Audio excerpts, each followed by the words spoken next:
അപ്പോൾ ഊണ് എല്ലാവർക്കും ഇഷ്ടപ്പെട്ടില്ലേ? നല്ല കറികളല്ലേ, എല്ലാം നാടൻ കറികളല്ലേ.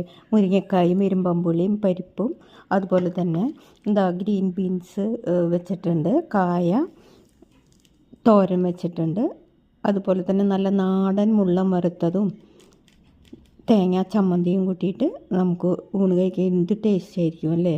അപ്പോൾ എല്ലാവരും വായോ.